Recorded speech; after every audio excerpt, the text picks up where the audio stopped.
Before I tell you where and when we will be going in today's case, I first want to introduce you to the sponsor of today's video, ZocDoc. If you are anything like me, doctor's appointments can be so easily put off. They feel overwhelming or like a big task, even though it's so important. There's also often the issue of huge wait times. Have you ever finally worked up the nerve to call, only to be told that the next opening is months away? Well, this is where today's sponsor, ZocDoc, can help. ZocDoc is a fantastic service that lets you search and compare local in-network doctors. They have more than 150,000 providers within 200 plus specialities across all 50 states. Their website also has lots of reviews from real patients and detailed doctor profiles to help you choose the right one. Best of all, ZocDoc is free to use and appointments happen very fast, usually within 24 to 72 hours. Another great feature is that you can see actual appointment openings and click to instantly book a visit. I know it may seem small, but just clicking the link in the description is a huge step towards prioritizing your health. Head to ZocDoc.com/briefcase to get started and check that appointment off your to-do list. Today we are looking at a case from the beginning of the 20th century, so sit back as we go to the USA. Clarence Virgil Thompson Richardson was born on the 15th of February 1876 in the town of Amherst in Virginia, the third of 13 children born to Thomas and Sally Richardson. He was raised on his father's tobacco farm, but from an early age he developed ambitions of becoming a clergyman. At the age of 17, he became engaged to two young women at the same time, but these engagements were broken off when the young women discovered that he also had a third fiancée in Kansas City. Following this, the third engagement ended, and he went to work for his cousin, Mr. W.J. Richardson, in Carrollton, Missouri, where he was also able to continue his studies at a local academy. In 1895, he joined the Trotter Baptist Church, and at the same time, he became affiliated with the Third Baptist Church. A year later, in 1896, and now 20 years old, Clarence met a young woman while traveling through Missouri and became engaged once again. However, like all his other engagements, this one soon ended. Later that year, he became seriously ill while staying with relatives in Potosi in Washington County in Missouri. A doctor was summoned, as Clarence had suffered what appeared to be a severe mental breakdown. He was wandering outside in a delirious state, while talking incoherently. The doctor remained with him through the night, gave him sedatives, and then declared him to be insane. Acting on the doctor's medical advice, his cousin arranged for him to be admitted to the Missouri Baptist Sanitarium, where he stayed for several weeks before eventually returning to Virginia. In 1899, and now apparently recovered, Clarence enrolled at the William Jewell College in Kansas City. While there, he was also able to study at the Southern Baptist Theological Seminary. Then in 1901, he was ordained as a Baptist minister. He served at the Bud Park Baptist Church. However, in 1904, his ministry was abruptly ended after several young women separately claimed that he had proposed marriage to them. Church trustees, alarmed by the accusations, requested his resignation. Following this, he studied once more, but he was described as emotionally unstable and prone to nervous collapse. In the autumn of 1906, he entered the Newton Theological Seminary in Middlesex County in Massachusetts. However, while studying there, he accepted a temporary invitation to serve from April until August 1907 at a church in El Paso in Texas. He lodged in the home of a gentleman named Milton Estes, but once again, Clarence's mental health deteriorated. In July of 1907, Dr. Thompson W. Grace was summoned after Clarence fell into a cataleptic state and began to say that unknown men were attempting to harm him. When Milton Estes spoke to the doctor, he told him that Clarence seemed detached from reality. Following this, Clarence went to Georgetown in Massachusetts to recuperate with friends, and here he became engaged once more, but nothing came of this engagement. In June 1908, Clarence became the minister at a Baptist church in Hyannis on Cape Cod, and during his ministry there, he met a 16-year-old girl named Avis Linnell. No one paid much attention to the amount of time he spent with her, but after a while, people started to notice. Avis was described as one of the brightest pupils at the local high school, and now they were acquainted. Clarence baptized her into the church. Village gossip soon spread that they were a couple and an engagement would soon follow. Though no formal engagement was publicly announced, Avis gradually withdrew from many of her social activities and devoted most of her free time to church work. She became very involved in church affairs and openly defended Clarence during disputes over his increasingly forceful preaching style. Clarence often boasted that he called a spade, and his fiery sermons, in which he condemned sin in all its forms, soon divided the congregation into opposing factions. But it did not take long for his behaviour to cause concern. A doctor was urgently summoned one night to Clarence's boarding house, where several church members were struggling to restrain him. Witnesses described him shifting between partial awareness and complete confusion. He was speaking irrationally and displaying unusual physical strength. Dr. Binford administered morphine, which eventually calmed him, and by the following morning, Clarence appeared exhausted but outwardly composed. In the summer of 1909, Clarence once again came under the attention of a physician, this time Dr. Charles Harwood. The circumstances were unusual, as police had begun investigating a supposed robbery from Clarence's room and became suspicious due to the strange details surrounding the incident. After speaking with Clarence on several occasions, Dr. Harwood concluded that his state of mind appeared seriously disturbed and, in his opinion, showed signs consistent with insanity.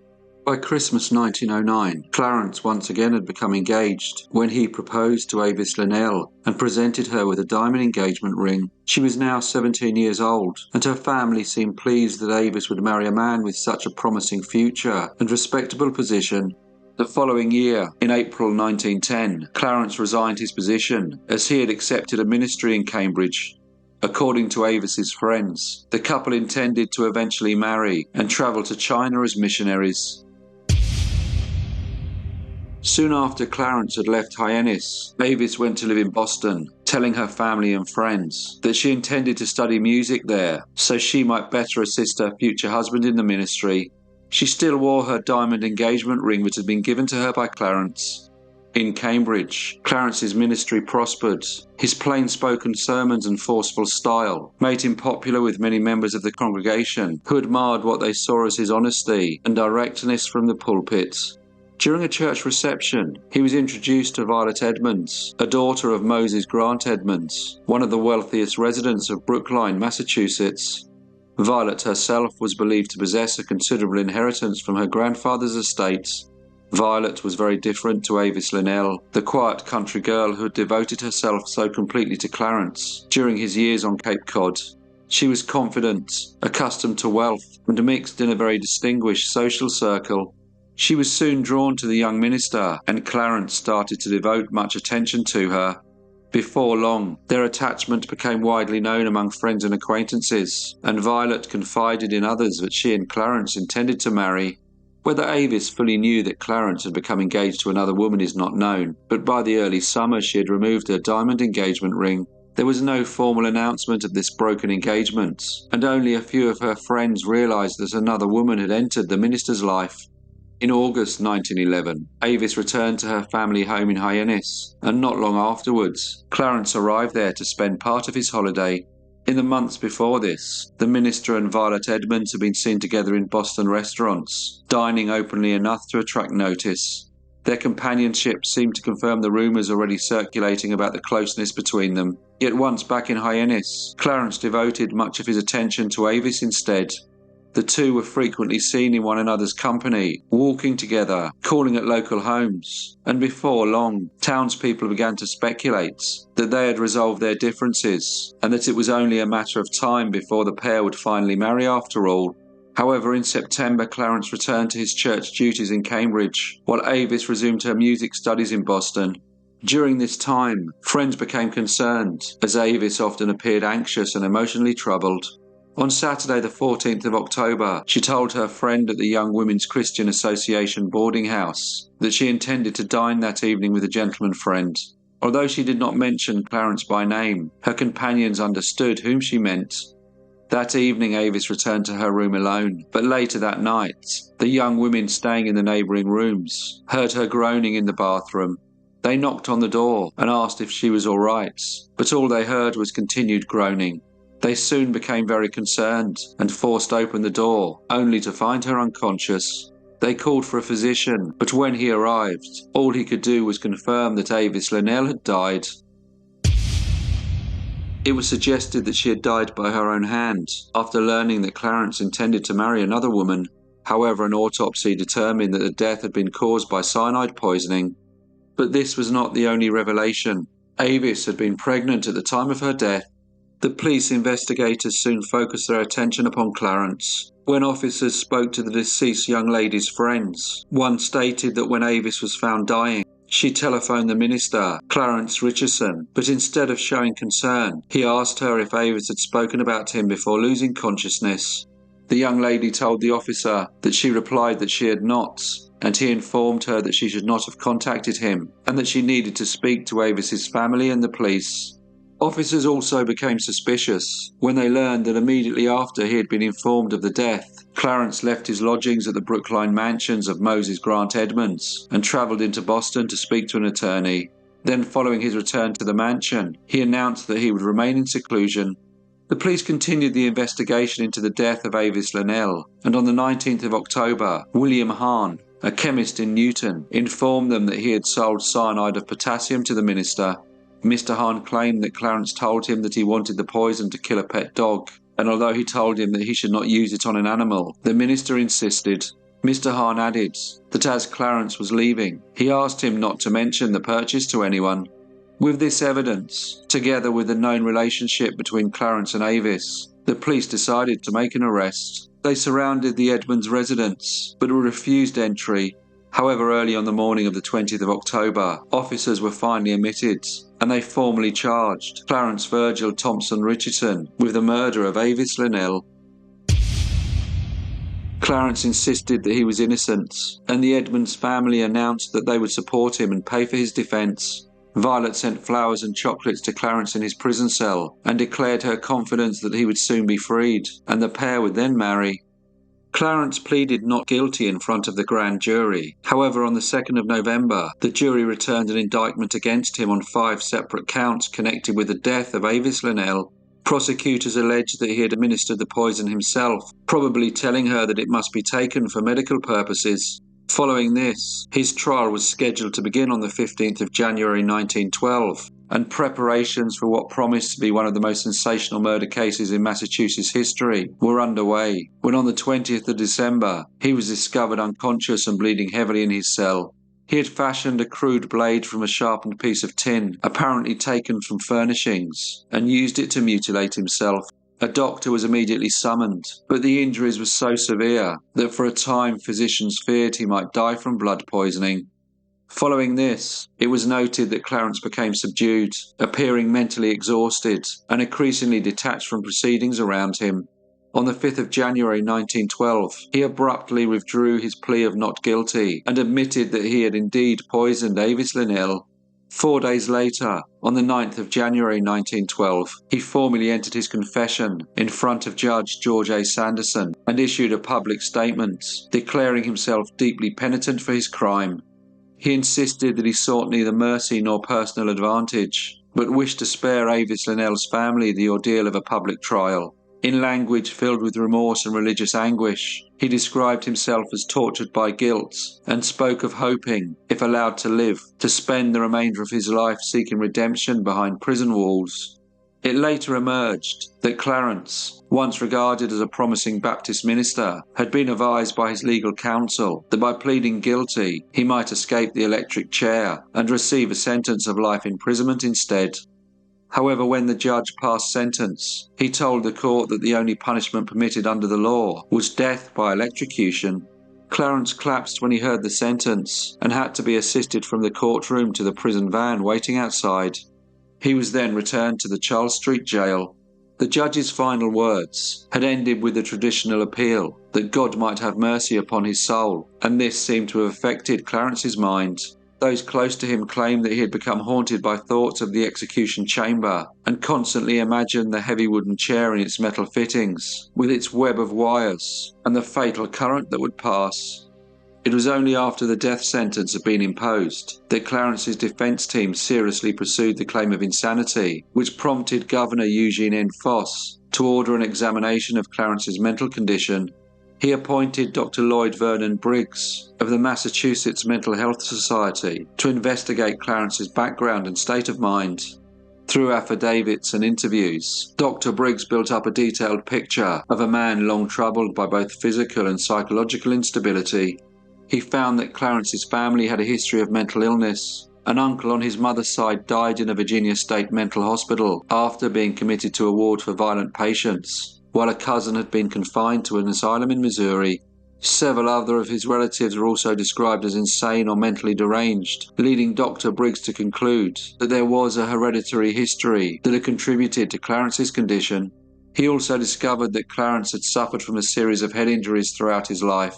As a child, he had fallen down the front steps of his home, leaving a permanent swelling on his head, and in later incidents, he had been struck in the head, thrown from a horse onto a rock, and knocked unconscious after being hit by another child. The injuries were said to have left him with headaches, weaknesses, and periods of strange behaviour. He had suffered another injury in April 1911 when he hit his head while stepping out of an elevator. This had caused him to experience weakness in his legs, as well as confusion and emotional instability. One physician advised that he should be placed under the care of specialists in a mental institution, and soon afterwards, Clarence was granted 2 months' leave from his church, following what was described as a mental breakdown. Medical specialists also reported to Dr. Briggs that Clarence had suffered from sleepwalking, memory lapses, nervous attacks, and episodes they described as hysterical insanity or delirium.